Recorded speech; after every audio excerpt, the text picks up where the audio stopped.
እንኳን ለጻድቁ አባታችን አቡነ ገብረ መንፈስ ቅዱስ ወርሃዊ የመታሰቢያ በዓላቸው በሰላም አደረሳቸው። እንዲሁም በዚህች ዕለት ታስበው ለሚውሉ ቅዱሳን ዓመታዊና ወርሃዊ የመታሰቢያ በዓላቸው በሰላም አደረሳቸው። ከዚህ በመቀጠል የጻድቁ አባታችን የአቡነ ገብረ መንፈስ ቅዱስ ገድል እናሰማለን። በስመ አብ ወወልድ ወመንፈስ ቅዱስ አሐዱ አምላክ አሜን። አባታችን ገብረ መንፈስ ቅዱስ በኢትዮጵያ ገዳም ሳለ የሚያየው ሰው አልነበረም። እርሱ ግን የተሰወረውን የተገለጠውን ያይ ነበር። እንደ አምላኩ የሰውን ሐሳብ ያውቅ ነበር።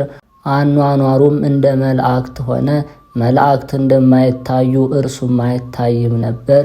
በዓመት 3 ጊዜ በእርሷ ሥጋው ደሙን ይቀበል ዘንድ ወደ ኢየሩሳሌም ሄድ ነበር። ከዚያም ደርሶ በተወለደበት፣ በተጠመቀበት፣ በተሰቀለበት፣ ጌታ በተቀበረበት በጎልጎታ ለከበረ መስቀሉ ይሰግድ ነበር። በዚያም ብዙ ሰዓት ቆሞ ይጸልይ ነበር። የኢትዮጵያን ሰዎች ኃጢአት ያስተሰርያል፣ ከአምላኩ ዘንድ ይቅርታና ምሕረትን ይለምናል። የምሕረት ቃል ኪዳን ይሰጠው ዘንድ ጸሎቱ፣ ልመናው ወደ አሸናፊ እግዚአብሔር ጆሮ እስኪደርስ ድረስ ያን ጊዜ ሰማያት ይከፈታሉ፣ የእሳት መጋረጃ ይገለጣል። ጌታችንም 100,000 የምሕረት ቃል ኪዳን ይሰጠው ዘንድ በአንድነት በሦስትነት ይገለጽለታል። እርሱ ያለማቋረጥ ለምሕረት ዘወትር ይቆማልና አስቀድሞ ዕፀ በለስን በመብላት ትእዛዙንም በማፍረስ ከገነት ለወጣ ሞት በሰለጠነበት ለአባታችን ለአዳም መድኃኒት ክርስቶስ በኢየሩሳሌም ተወልዶለታልና። ጌታችን ስለረገመው የአዳም ነፍስ ከአባቶች ነፍሳት ጋር 5500 ዘመን በሲኦል ፍዳ ኖረች።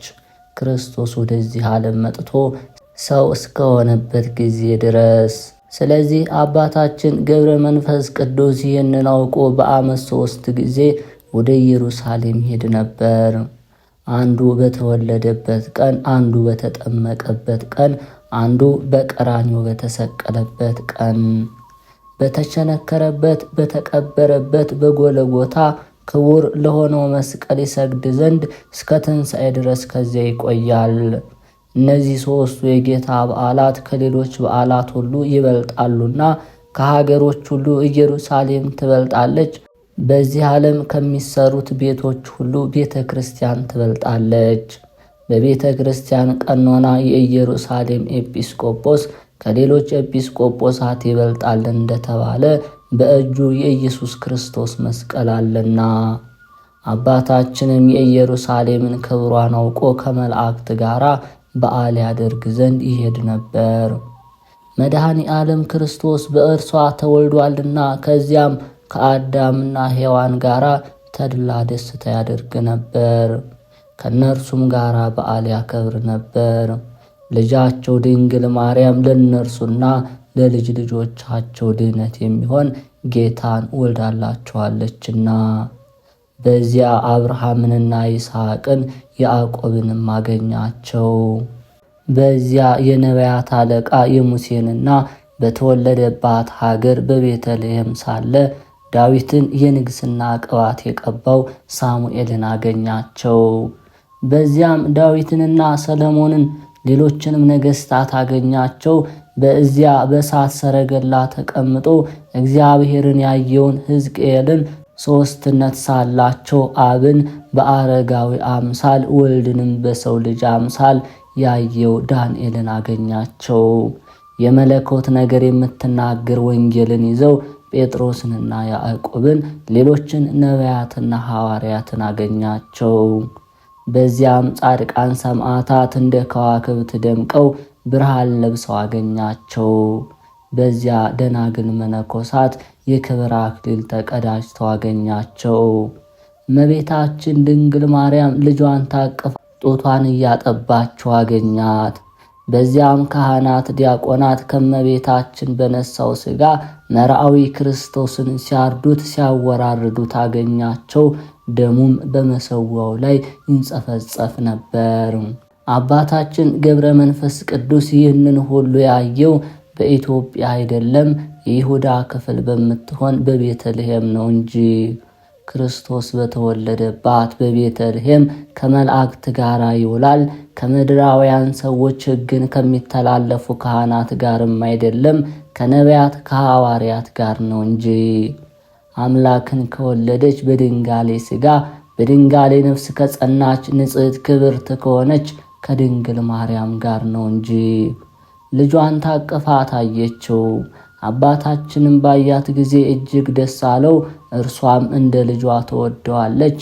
ነቢያት ሐዋርያትም በክብር በምስጋና ከነርሱ ጋር ሲውል በገድሉ በትሩፋቱ ደስ ይላቸዋል። ዳግመኛ አንተ ዘመዳችን ነህ ይሉታል። ከሁሉ አበልጠው ይወዱታል። ንጉሥ ለልጁ ሰርግ ባደረገ ጊዜ በከበሩ የሐር ልብሶች አጊጠው በተሸለሙ ፈረሶች ተቀምጠው እንደሚመጡ በንጉሡም ፊት ሲመላለሱ እንደሚውሉ አልሰማህምን? እንደዚሁም ንጹሐን ቅዱሳን ሰዎች ከመላእክትና ከጻድቃን ነፍሳት ጋር በአንድነት ያመሰግኑ ዘንድ ወደ ኢየሩሳሌም ሰማያዊት ይጠራሉ።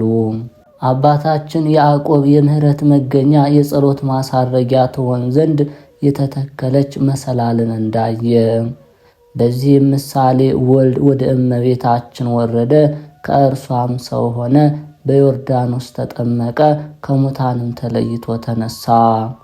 ቀድሞም በእርሷ የወርቅ መሰላልን ተከለ፣ በእርሷም ወደ ሰማይ አረገ።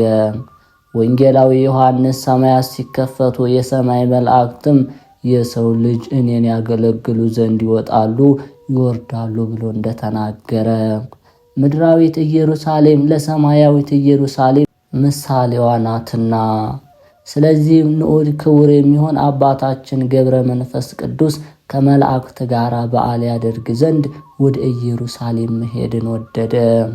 በስካር በምንዝር ጌጥ አይደለም፣ ከንጹሐን መላእክት ጋር በፍጹም ደስታ ነው እንጂ።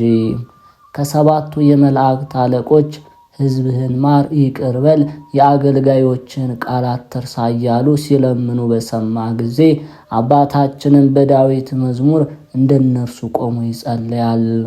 አቤቱ በጽዮን ላንተ ምስጋና ይገባል፣ በኢየሩሳሌም ጸሎት ላንተ ይቀርባል። ወደ አንተ የሚቀርበውን የፍጥረትን ሁሉ ልመናን ስማ እያለ በእውነት የሰማያውያንን ምስጋና ያቀርባል። አባታችን ገብረ መንፈስ ቅዱስ ከኃጥአን ወገን አስራት አድርገህ ትሰጠኝ ዘንድ እለምንሃለሁና መላእክት ሕዝብህን ይቅር በል ብለው እንደለመኑ አባታችንም እንደነርሱ አቤቱ የኢትዮጵያን ሰዎች ማራቸው አለ።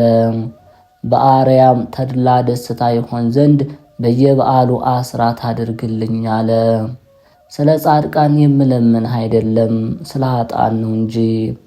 ጌታችንም አባታችን ገብረ መንፈስ ቅዱስን በወንጌል ስለ እኔና ስለ ወንጌል ቤቶችን አባቱን፣ እናቱን፣ ወንድሞቹን፣ እህቶቹን፣ ሚስቱን፣ ልጆቹን፣ እርሻውን የተወ በዚህ ዓለም በሚመጣው ዓለም 100 እጥፍ ዋጋ ያገኛል ብዬ እንደተናገርኩ የምሕረትን ቃል ኪዳን ሰጠው ካለው፣ በዚህ ዓለም በሕይወተ ሥጋ ሳለ ከኃጥአን ወገን እጥፍ አድርጌ አስራት ሰጠውክ።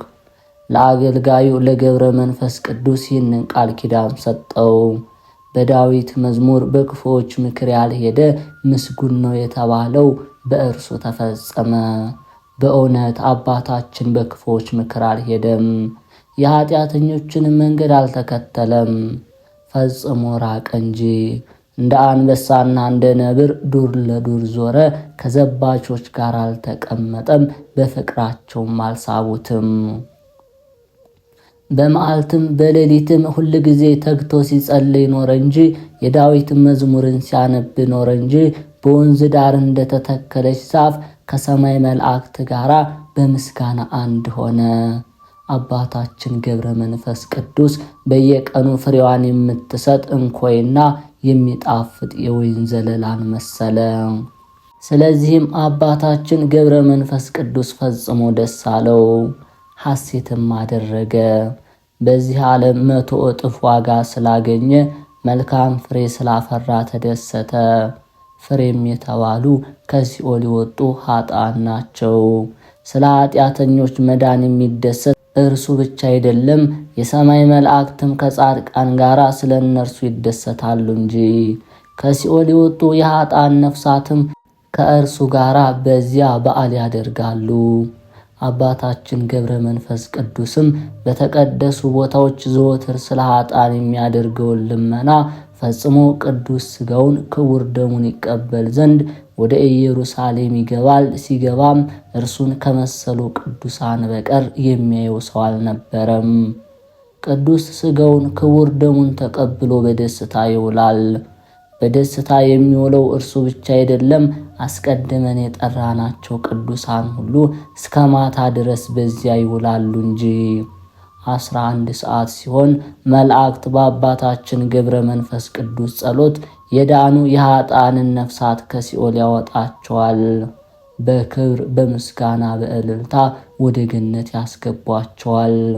አባታችን ገብረ መንፈስ ቅዱስም ከዚያ በነፋስ ሰረገላ ተጭኖ ወደ ሀገሩ ወደ ኢትዮጵያ ይመጣል።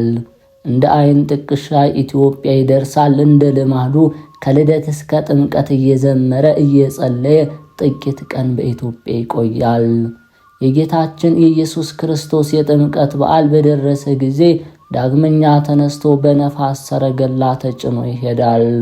ከዚያ የእግዚአብሔር በግ ኢየሱስ ክርስቶስ ወደ ተገለጸበት አብም ስለ ልጁ የምወደው ልጄ ነው ብሎ ወደ መሰከረበት፣ መንፈስ ቅዱስም በነጭ ርግብ አምሳል ወደ ወረደበት፣ የሥላሴ አንድነት ሦስትነት ወደ ታወቀበት ወደ ዮርዳኖስ ወንዝ ይሄዳል። አባታችን ገብረ መንፈስ ቅዱስም ወገኖች የሚሆኑ የኢትዮጵያን ሕዝብ አቤቱ ማራቸው እያለ ቆሞ አብዝቶ ይጸልይ ነበር። እነርሱ ልደትህን፣ ጥምቀትህን፣ ትንሣኤህን፣ ዕርገትህን ሳያዩ አምነዋልና በማለት ያመኑ አይደለም በመስማት ነው እንጂ። አንተ ሳያዩኝ የሚያምኑብኝ ብፁዓን ናቸው ያልከው ቃልህ ይታበላልን? ስታጠምቋቸው አንድ አምላክ በሚሆኑ በአብ በወልድ በመንፈስ ቅዱስ ስም አጥምቋቸው። ዳግመኛ ያመነ የተጠመቀ ይድናል፣ ያላመነ ያልተጠመቀ ይፈረድበታል። ዮሐንስም በወንጌሉ በወልድ ያመነ የዘላለም ሕይወት አለው እንዳለ አባታችን ገብረ መንፈስ ቅዱስ እንደነርሱ ካሉ ቅዱሳን ጋራ ሥጋውን ደሙን ይቀበል ዘንድ ደስ እያለው ወደ ኢየሩሳሌም ሄደ። አስቀድመን እንደተናገርን ሥጋው ደሙን ተቀብሎ ከዚያ ዋለ። ከዚህ በኋላ በሰላም ወደ ሀገሩ ወደ ኢትዮጵያ ተመለሰ። ዳግመኛም በሲኦል ስለቀሩት ኃጢአተኞች ሲጸልይ ኖረ። የፋሲካ በዓል በደረሰ ጊዜ ዳግመኛ እንደ ልማዱ ወደ ቀራንዮ ሄደ። በዚያም ለከበረ መስቀሉ ሰገደ። ጌታዬ ፈጣሪ የኢትዮጵያን ሰዎች ማርልኝ ብሎ ጸለየ። እነርሱ ሞትህን ትንሣኤህን ሳያዩ ያመኑ ደጋግ ሰዎች ናቸውና ትምህርትህ፣ ተአምራትህ፣ ተግሳጽህ ያልመለሳቸው ልዩ ተአምራትን እያዩ አንተን እንደሰቀሉ አይሁድ አይደሉምና። እነርሱ አመፅን፣ ክፋትን፣ ኃጢአትን፣ ቅሚያን፣ ቅናትን የተመሉ ናቸው።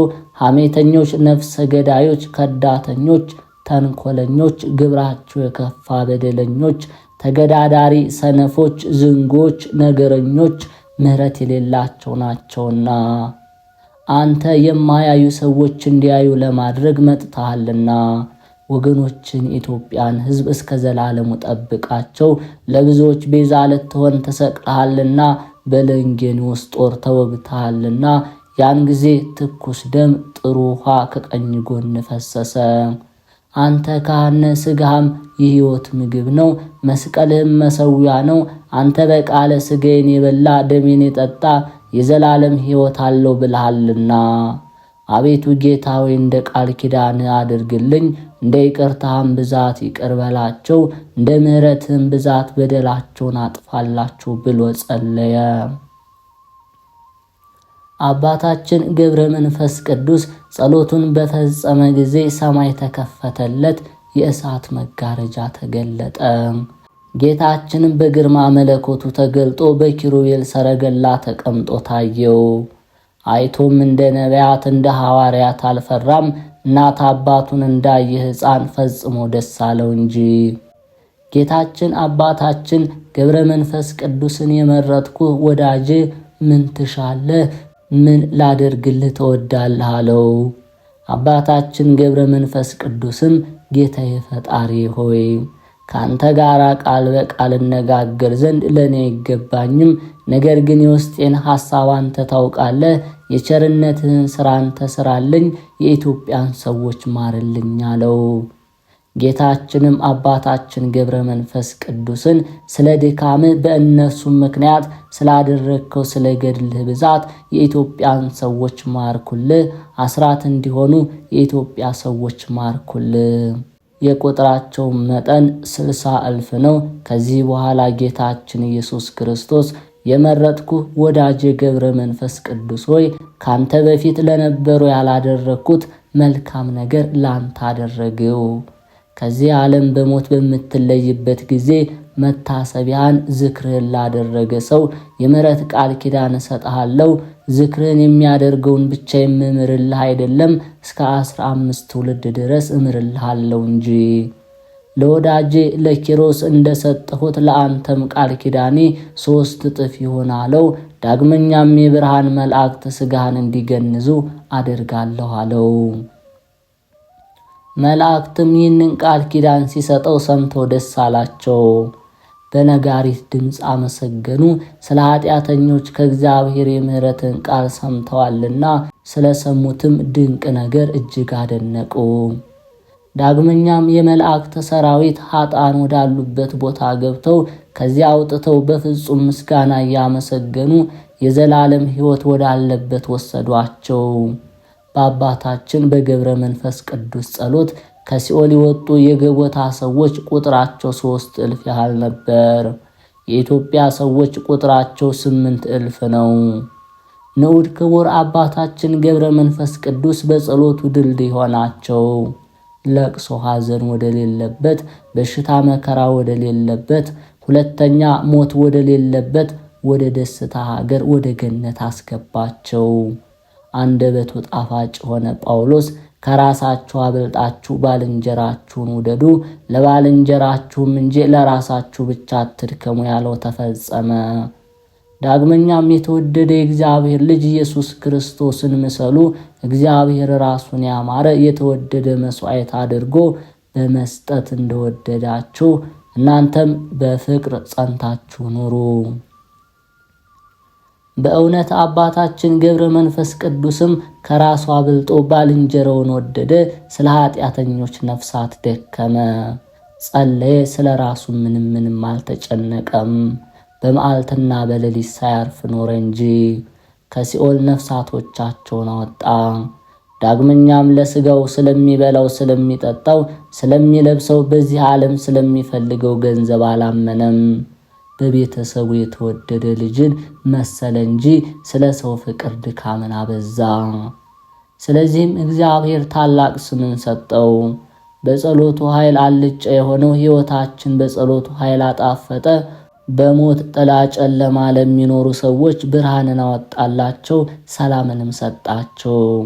እግዚአብሔርን የምትፈሩት ሁላችሁ ወንድሞቼ በኢትዮጵያ የሰማሁትን ፍጹም የሚያስደንቅ ነገር እነግራችሁ ዘንድ ኑ ስሙኝ። ያዕቆብ ከኛ ጋር ደስ ይልህ ዘንድና ከምድር እስከ ሰማይ የሚደርስ መሰላል እነሆ ይህ ነው። እነሆ በምድረ ከብድ ተተከለ፣ ቁመቱም እስከ ሰማይ ደረሰ። የወርቅ መሰላል ምንድን ነው? በሥጋው በነፍሱ ንጹሕ የሆነ አባታችን ገብረ መንፈስ ቅዱስ ነው እንጂ። ጸሎቱም እስከ ጽርሐ አርያም ይደርሳል። ዳግመኛም በዚያ መሰላል ለጸሎቱ ምላሽ ሰጠዋል። የሰማይ መላእክትም ከእርሱ ጋር ይወጣሉ፣ ዘወትር ከእርሱ ጋር ይኖራሉ እንጂ የሚተዉት የለም። መላእክቱም በዚያ መሰላል ይጨናነቃሉ፣ ይጋፋሉ። ያማረ በጎ ሥራውን የሚያዩ ዘንድ ወደ ታች የሚወርዱ አሉ፣ ወደ ላይ የሚወጡ አሉ። ስለዚህም የሰማይ መላእክት ሊጎበኙት ይወዳሉ። ኅብሩ፣ ሽታው፣ መዓዛው ልዩ ልዩ የሚሆን ልብን የሚመስጥ የነጻ የጠራ የምግባሩን ፍሬ ይዘው በዚያ መሰላል ያርጋሉ። በዚህ ዓለም እንደርሱ ሥራው ያማረ የተወደደ ሰው ስላላገኙ በእርሱ ደስ ይላቸዋል። እርሱ ግን እስከ አርያም ድረስ መዓዛ ምግባሩ ይሸታል። በየዕለቱ 30-60 መቶ ያፈራልና ጆሮ ያለው መስማትን ይስማ። በእውነት ይህን የሚያስፈራ ቃልን ስሙ። እንደኛ ሰው ሲሆን ምስጢራትን ያይ ዘንድ ችሏልና መሰላልን ተክሎ ወደ አየር ይወጣል። በሰናዖር ሜዳ ሕንፃን ያንጹ ዘንድ በጀመሩ ጊዜ ከዚያ አስቀድሞ የሆነውን አልሰማህምን? ቁመቱ 5445 ሜትር በሆነ ጊዜ ዳግመኛ ሕንፃ እንዳይሰሩ እግዚአብሔር በነፋስ ኃይል አፈረሰው። አንዱም የአንዱን ነገር እንዳይሰማው እግዚአብሔር ቋንቋቸው እንደባለቀ። ለመውጣት መሰላል የሆነው ዘንድ እንደነርሱ በድንጋይ በእንጨት በውሃ በአፈር የሰራ አይደለም። እርሱ ግን ከምድር እስከ ሰማይ የሚደርስ መሰላል ብቻውን ሰራ። ነቢዩ ዳዊት የእግዚአብሔር ዓይኖች ወደ ጻድቃኑ ጆሮም ወደ ልመናቸው ነው ብሎ እንደተናገረ፣ ዳግመኛ እግዚአብሔርን ዘወትር አየዋለሁ ሁል ጊዜ በፊቴ ነው ብሎ እንደተናገረ፣ ቸር ደግ የሚሆን አባታችን ገብረ መንፈስ ቅዱስም አምላኩ እግዚአብሔርን በእውነት ዘወትር ያየዋል። ቅዱሳት ንጹሐን የሆኑ እጆቹን ዘርግቶ ለጸሎት በቆመ ጊዜ አቡነ ዘበሰማያትን በጀመረ ጊዜ መንበረ ጸባዖት ይታየዋል። ጸሎቱ ልመናው ሁላችን ሕዝበ ክርስቲያን ይጠብቀን ለዘላለሙ አሜን። የተከበራችሁ የልዑል እግዚአብሔር ቤተሰቦች፣ ከዚህ በመቀጠል የጻድቁ አባታችን የአቡነ ገብረ መንፈስ ቅዱስ ገድል እናሰማለን። ገብረ መንፈስ ቅዱስ ሆይ በብስራተ መልአክ ለተጸነስከው መጸነስህና በወርሃ ታኅሳስ ለተወለድከው ልደትህ ሰላም እላለሁ።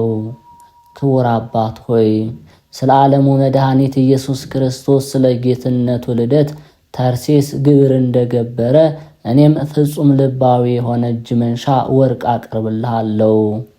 ገብረ መንፈስ ቅዱስ ሆይ የቤተ ክርስቲያን መብራት የምትሆን የተመረጠች የክብርት እናትህን ጡት ባለመጥባት በመንፈስ ቅዱስ እንክብካቤ ስላሳደግከው አስተዳደግህ ሰላም እላለሁ።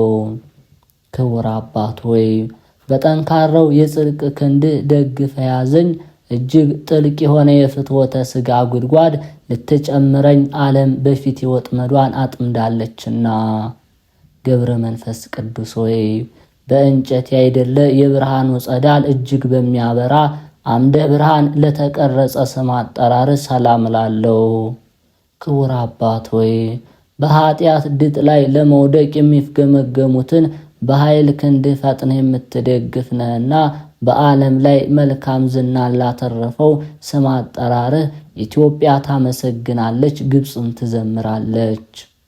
ገብረ መንፈስ ቅዱስ ሆይ በቅባ ሃይማኖት ለለሰለሰ ስዕርተ ርእስህና በጠፈረ ክሳድህ ላይ ለሚገኘው ርእስህ ሰላም እላለሁ። ክቡር አባት ሆይ በትሩፋተ ገድል በዋጃሃት በመንግሥተ ሰማይ ክፍልህ በዚያ ከኔ ጋር ይሁን ስትል በጆሮዬ ንገረኝ። ገብረ መንፈስ ቅዱስ ሆይ በመዓልት ላይ ሰልጥኖ ከሚያበራ ፀሐይ ይልቅ 7 እጅ ለሚያበራው ስነ ገጽ ሰላም እላለሁ። ክቡር አባት ሆይ ምጽዋትን እንደ ዘር የምትዘራ ለጋስ ባለጸጋ ነህና ሙሽራው ድንገት ሌሊት በመጣ ጊዜ ካንተ ጋር መብራት አብርቼ ቀበለው ዘንድ ከትሩፋተ ገድልህ የመብራት ዘይት አካፍለ ስጠኝ። ገብረ መንፈስ ቅዱስ ሆይ በባለሟልነት ጸጋህና ግርማ ሞገስ ለተሸለሙ ቀራንብቶች ሰላም እላለሁ። ለሥጋዊ መድረክ መብራት ለሆኗት ዓይኖች ሰላም እላለሁ። ክቡር አባት ሆይ በተከበሩት ጉባኤ መካከል አንተ እጅግ የተከበርክ ነህና የአእምሮህን ሕግ በልቦና የሰሌዳ ላይ ጻፍ፣ አእምሮ የትክክል አይደለ ነውና። ገብረ መንፈስ ቅዱስ ሆይ በሐዘን ላይ ያለውን ሰው ጸሎትና በትካዜ ላይ የምትገኘውን ሴት የልመና ቃል በቅጽበት ለሚሰሙ አእዛኖች ሰላም እላለሁ። ክቡር አባት ሆይ ልዩ ልዩ ተአምራትን ከማድረግ ጋራ መሐሪ እንደመሆን ሁሉ ሁሉን የምትረዳ የተለያዩ ስጦታን የምትሰጥ ስትሆን በእኔ ዘንድ ልቦና ስለምን ይጨክናል? ገብረ መንፈስ ቅዱስ ሆይ ኃጥኡን ሰው ለማዳን ከሱ ዘንድ የንስሐ እንባ ምንጭ ለሚፈልቅበት ጉንጮች ሰላም ላለው። ክቡር አባት ሆይ ጽኑዓን መሰናክሎችን በአሸናፊነት ለመወጣት ልዩ ኃይል ነህና አቤቱ ከስውር የሰይጣን ወጥመድ ሰውረኝ፣ ከግፈኛ ሰው መገፋትም አድነኝ። ገብረ መንፈስ ቅዱስ ሆይ ከወርቅ ከዕንቁ ይልቅ ንጽሐ ድንግልናዋ የሚያንጸባርቀው የድንግል ማርያምን ንጽሐ ድንግልና ገና በሩቁ ለሚያሻትቱ አእናፎች ሰላም ላለው።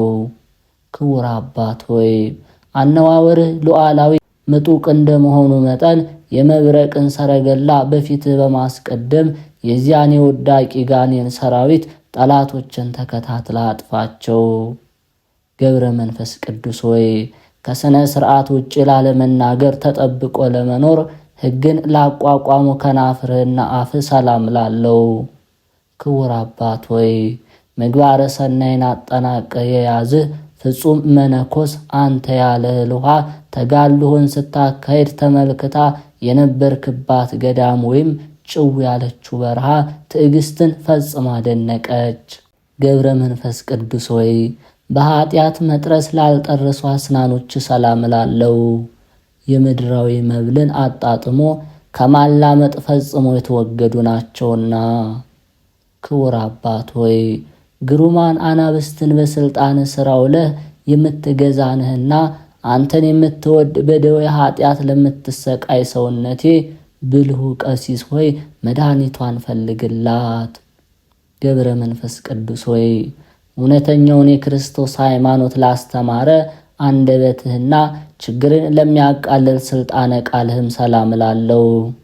ክቡሩ አባት ሆይ መንግሥተ ሰማያት ላንተ ፈጽማ የተዘጋጀች ናት። በጠላት ዲያብሎስ ዘንድ እንደ እባብ ብልህ ስትሆንበት በቅዱሳኖች በኩል ልክ እንደ ርግብ የዋህ ሆነ ተገኝተሃልና። ገብረ መንፈስ ቅዱስ ሆይ ሕሙማንን በልብሱ ዘርፍ ፈውስ የሚሰጥ አንደበቱ ከማር ከወተት የሚጣፍጥ በአምላኩ ኃይል አዳኝ ከሚሆን ከጳውሎስ እስትንፋስ የማዳኑ ተባባሪ ለሚሆን እስትንፋስ ሰላም ላለው። ክቡሩ አባት ሆይ የኢየሱስ ክርስቶስና የባሕሪ ሕይወቱ የሚሆን የመንፈስ ቅዱስ ታማኝ አገልጋይ ነህና ከዚህ ዓለም ኃጢአት ንጹሕ ያደርገኝ ዘንድ የእስትንፋስህ ተን ከእስትንፋሴ ጋር አንድነትን ይፍጠሩ። ገብረ መንፈስ ቅዱስ ሆይ የውሃን መጠጥ እስከ መናቅ ድረስ ከማንኛውም ምግብ ለተገለለ ጉርኤ ሰላም ላለው። ክቡር አባት ሆይ ረዳትነትህና የታመነ ቃል ኪዳንህን የተመለከቱ ሁሉ አባት ሆይ የቃል ኪዳንህ አስራት አድርገን እያሉ ይማልዱሃል። ገብረ መንፈስ ቅዱስ ሆይ በሐሰተኛው በዚህ ዓለም ጌጥ አይደለ በአምላክ ባለሟልነት ለተሸለመ ወይም ለተጌጠ ክሳድ ሰላም ላለው። ክቡር አባት ሆይ በገጸ ሃይማኖት ሰማይ የተሰየምክ ደመና እንደመሆነ የቸርነት ዝናብ በሚያስፈልገው ቦታ ዘንማ የሰውነቴን በረሃነት ወደ ለምለምነት ለወጠችው እኮን። ገብረ መንፈስ ቅዱስ ሆይ ከባዱን ጻማ ድካም በመቀበል የቅዱሳንን አርዑተ ምንኩስናን ወይም የምንኩስናን ቀንበር ለተሸከመ ትከሻ ሰላም ላለው። ክቡር አባት ሆይ በተፈጥሮዋ መጠን አነስተኛ የሆነች እንደ ንህብ የጽድቅህ ሥራ በአዲስ የዜማ ስልት ሲዘመር የጣዕሙ ፍሬ መላእክትን ደስ ያሰኛል። ገብረ መንፈስ ቅዱስ ሆይ ራቁትንና ቁርንን ለመቋቋም በሳር ምሳሌ ጸጉር ላበቀለ ዘባን ሰላም ላለው። ክቡር አባት ሆይ በምድር ላይ ከሚገኝ ጌጣጌጥ ሁሉ የተወገድህ ነህ እኮን። ስለዚህ የአባታችን የአባ ዮሐንስ ሐጺር የፍቅርና የትህትና ሥርዓት በአንተ ላይ ተፈጸመ። ገብረ መንፈስ ቅዱስ ሆይ ዕውቀትና ጥበብን በማስገኘት ከሕጸጽ ጋራ ትክክል ለሚሆን እንግዳ ሰላም ላለው። ክቡር አባት ሆይ ከፍትወታት ኃጣው ተጋዳዮች አባቶች አንተ በከፍተኛ ደረጃ ትገኛለህ። በነፋስ ክንፍ ተጭነህ ትበራለህና ደመናም የጫማ መረገጫ ነውና።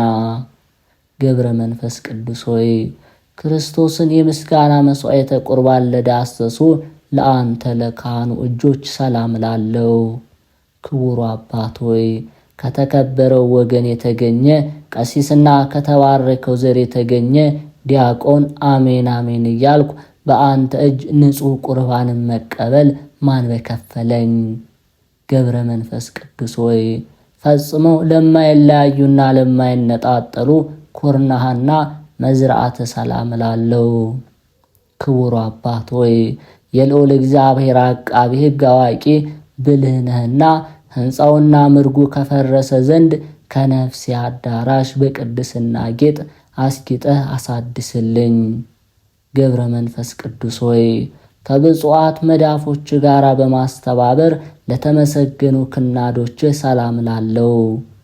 ክቡር አባት ሆይ በጠዋት ገስግሰው ከመጡት ሰራተኞች ይልቅ እኔ ከረፈደ በኋላ በሥራ ቦታ ተቀጥሬ ለምሰራ አገልጋይህ በአንተ ዘንድ ሳታውል ሳታሳድር ዋጋዬን በቅድሚያ ለመስጠት ስጦታህን አስቀድም።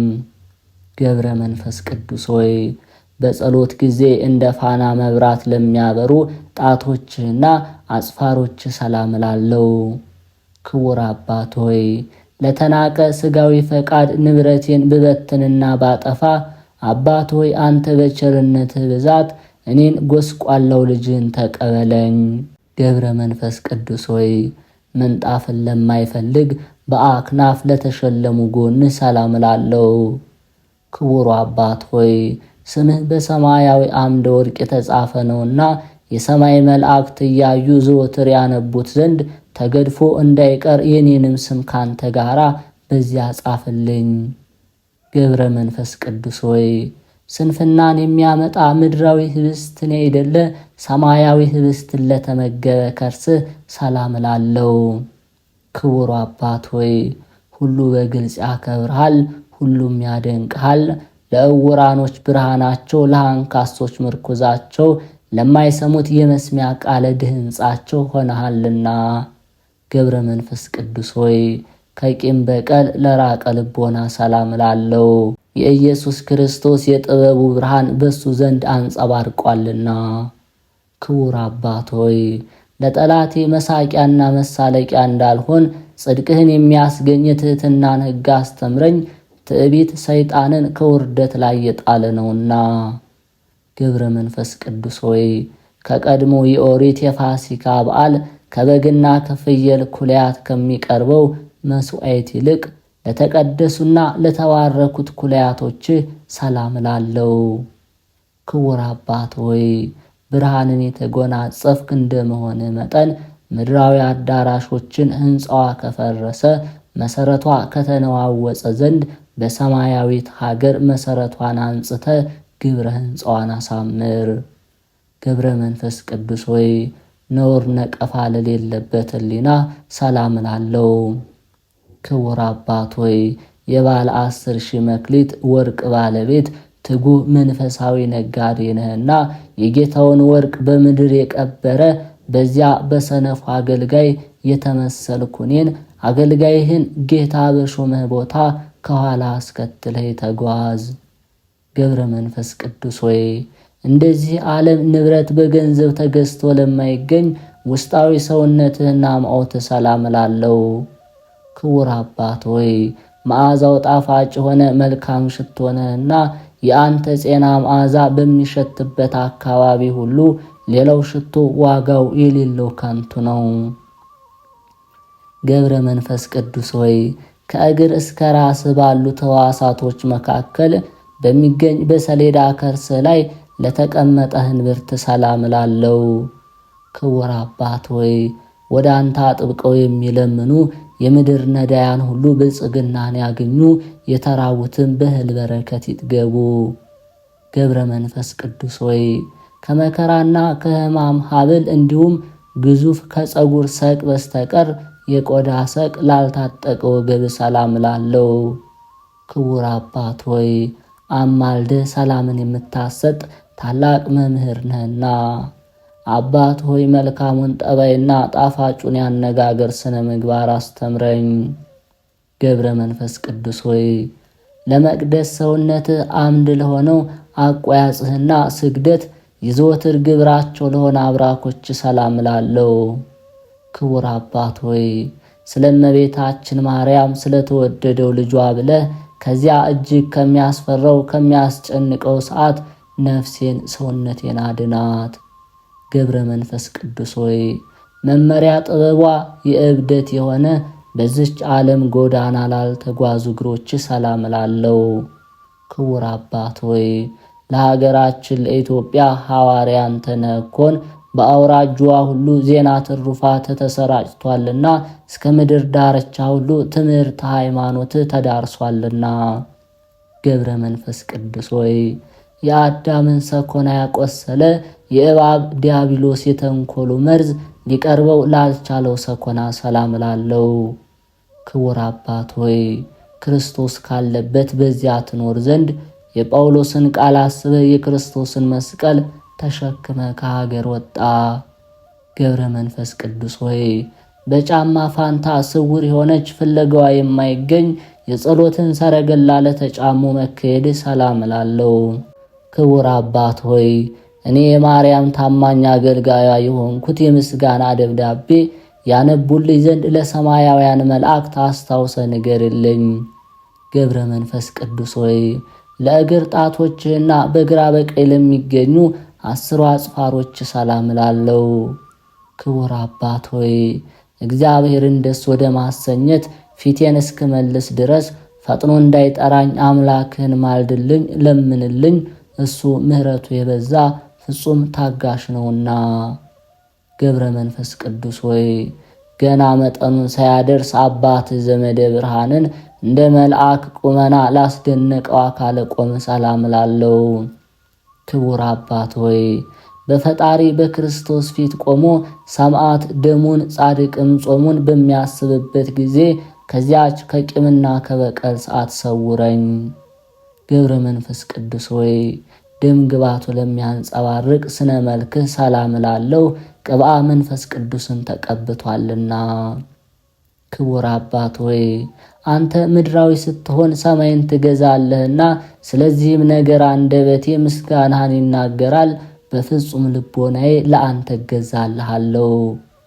ገብረ መንፈስ ቅዱስ ሆይ አነዋወሯ የሞተ ድምፅ ከማይሰማበት የሕማም ዜና ከማይነገርበት ቦታ ለሚሆን ጸአተ ነፍስ ሰላም እላለሁ። ክቡር አባት ሆይ የገዳማውያን መነኮሳት አለቃቸው እንደመሆን በብርሃናት ጸዳል የተሸለሙ መላእክት ሙሽራው አንተን ይቀበሉ ዘንድ ከላይ ከሰማይ ወረዱ። ገብረ መንፈስ ቅዱስ ሆይ ያዕቆብና ዮሴፍ ወደ እሱ ለመቅረብ እስኪፈሩ ድረስ በሰማይ ብርሃን ለተከበበው በድነ ሥጋ ሰላም እላለሁ። ክቡር አባት ሆይ ይህን መንፈሳዊ ብልጽግናን የሚያቃልል ቢኖር ኃይለኛ ጉልበተኛ ሹመቱን ይቀማው፣ ባለዕዳም ቤቱ ንብረቱን ይበርብረው። ገብረ መንፈስ ቅዱስ ሆይ ክብር ምስጋና ለተገባው ለግንዘተ ሥጋ ሰላም እላለሁ። መጽሐፈ ገድልህ ግን ስለ ሁኔታው አይገልጽም። ክቡር አባት ሆይ ለእኔ ግን ግንዘተ ሥጋ በመላእክት እጅ ይመስለኛል። ዳሩ ግን እሱ እግዚአብሔር ብቻውን ቢያውቅ እንጂ ሌላ ማን ሊያውቅ ይችላል? ገብረ መንፈስ ቅዱስ ሆይ እንደ ዮካብድ ልጅ እንደ ሙሴ መቃብር አድራሻው ላልታወቀ ለማንም ላልተገለጸ መካነ መቃብር ሰላም እላለሁ። ክቡር አባት ሆይ ነገር ግን መቃብር በኢየሩሳሌም ነው የሚሉ አሉ፣ በምድረ ከብድም ነው የሚሉ አሉ። ገብረ መንፈስ ቅዱስ ሆይ ምስጋናንም የመቀበል ሰዓቱ አሁን ነው። የመልክህን ድርሰት በየክፍሉ በሚቻለ ጀምሬ ከፍጻሜ አድርሻለሁና። ክቡር አባት ሆይ የተሰወሩ ወይም የተገደፉ ቃላቶች ቢኖሩ ግን ከዚህ ውስጥ የጎደለ ወይም የጨመረ ነገር የለም።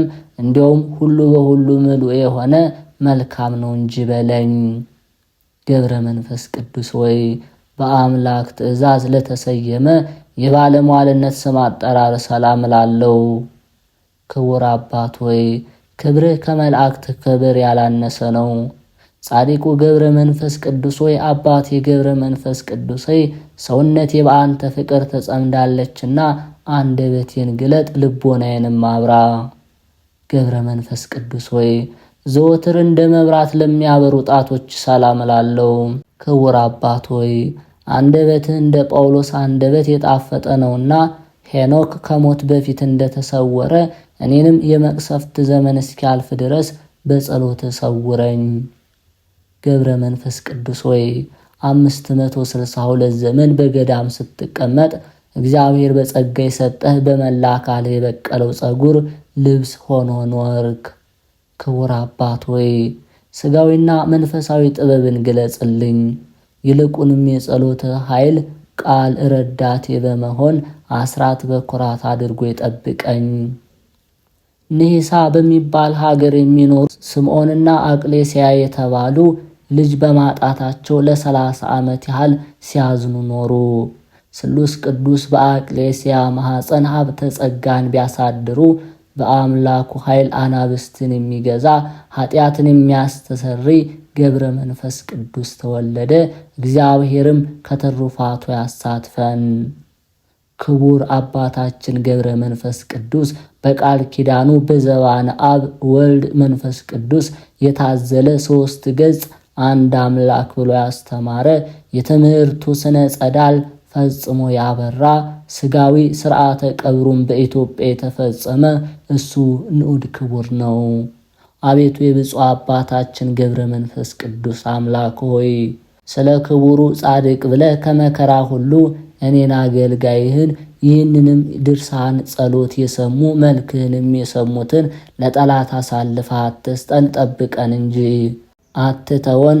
ክብር ምስጋና ላንተ ይገባል ለዘላለሙ አሜን።